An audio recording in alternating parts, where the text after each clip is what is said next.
Hello everyone, and welcome to another review. This is set 75258, Anakin's Pod Racer, 20th Anniversary Edition, with 279 pieces, coming in with young Anakin Skywalker and Padme Amidala. We also have the 1999 Luke Skywalker collectible minifigure in this, with the 20th Anniversary logo, as well as the shiny silver galaxy box art, which looks very nice. And then we have the Tatooine on the back, with the little bit of the stadium there, with the cliff face, along with some of those pillars in the back.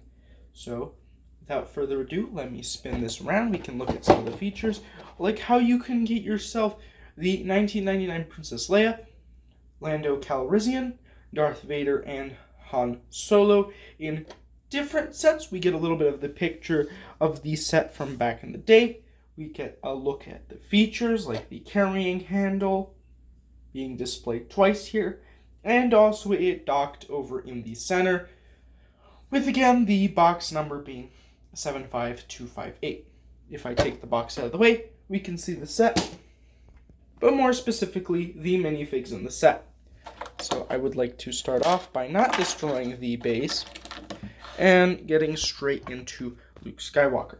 So, Luke Skywalker here, of course, he's not going to have much detail, as this is a recreation of the original. We do see some detailing in the form of the torso, although it's very light. We get that light pink with the straps going around, with a slight bit of detail in the chest region as to identify the little apparatus that goes there. Not much detail within the apparatus, but that's reasonable. He does also come with a lightsaber, and there is a slight amount of detail on his helmet with the hazard colors being yellow and black, along with his fighter pilot colors being the red with the red stripe.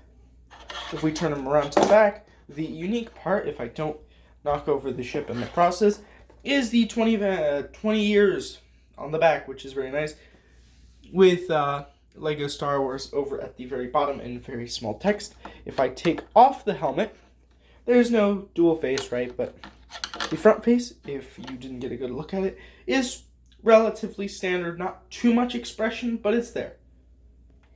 Next up is Padme, who's quite upset that she wasn't the first figure featured, but for the most part you do get these teen legs, which allow the minifigure to both be decently short while also having some bendability in the legs, like a regular minifigure. However, unlike a miniature minifigure, it can also sit down in seats, which is fairly good, especially for the age of the character at the time, and it really helps that Anakin is using the short legs, and that's the teen legs because Padme is older, so it makes sense that they have that. The outfit here is like the little sand, like dress shirt, right, with the blue undercolor and then the like more beige-ish like top layer with like a belt with like a bit of red in the center. If we turn it around, we can see the very long hair, but if we take that off, we can see the back detailing, which is primarily just the continuation of that front pattern with a much happier face. The detail of the hair is decently nice because you've got the braids coming down along with the bun over coming off the back. The front looks a bit bulky, but that's only because of how the hairstyle turns out. Right? If we move on to Anakin here, he doesn't have much detail, as the short legs never really do have any detail. I don't know if the teen legs have ever had detail, but I know that the short legs either have, on one occasion, had detail or not at all, because, well, it doesn't look like you could really fit too much detail there, and it seems like it might be just a bit obsessive to put some detail there. It would be nice, but I don't blame him. You've got yourself a belt and a little bit of an undershirt showing through, with the main part of the clothing being the robe, with the continuation of the belt on the back, and a few crease lines to show the indentations of the shirt. If we black around, we can see the face, which is generally kind of neutral in nature. He does have his pod racing helmet. If we go to the back, he is much happier on this side. But if we move into the vehicle, which I would like to, actually no, I should probably show the 20th of LEGO Star Wars with the Luke there. That is pretty important. If you care about it, that's the sand. It's a bit dusty in my case, but you get the picture. Now, the pod racer itself, I am going to be a little biased with how I present this because, well, originally when I got this, I'm pretty happy with it, pod racer. But I'm honestly realizing that I'm not the biggest fan of the Lego pod racers. Now, that's not to say that they're bad necessarily, but that's to say that I'm not the biggest fan of them. I think in universe they're very nice, but I don't think that love of them really translates into my passion for Lego.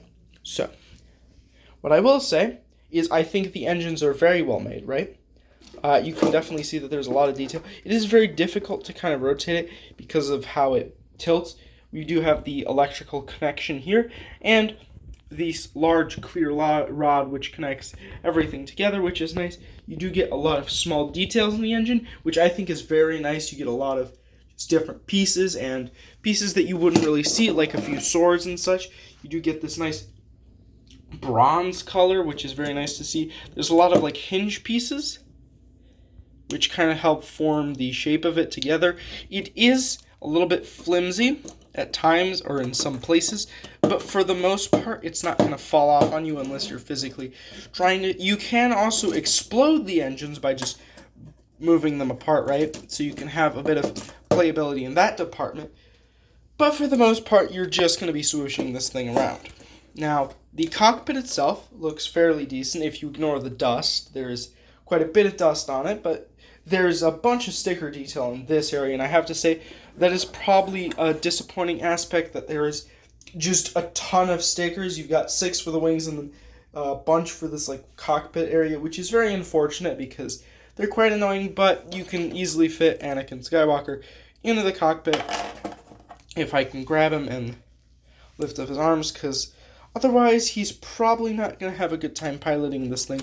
Also, I do keep in mind that if you're not really being too careful, he will fall over when you're putting him in, because there's going to be a lot of pressure on this side, and it's just going to fall over, tumble, and you probably don't want that with this set.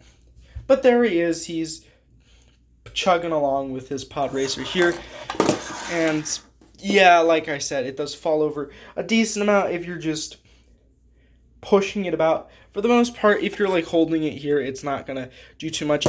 It does allow for a lot of movement in that sense because it is so light, and because it doesn't really sway to one side without too much force. It makes it great for play and decent for display. However, I'm biased on the fact that I don't really think too highly of this set. I think it's a good remake of this set, but I don't really know if I'm the right person to tell you whether to buy this, because like I said before, I'm not the biggest fan of this set. But I hope you enjoyed. See you next time. Bye.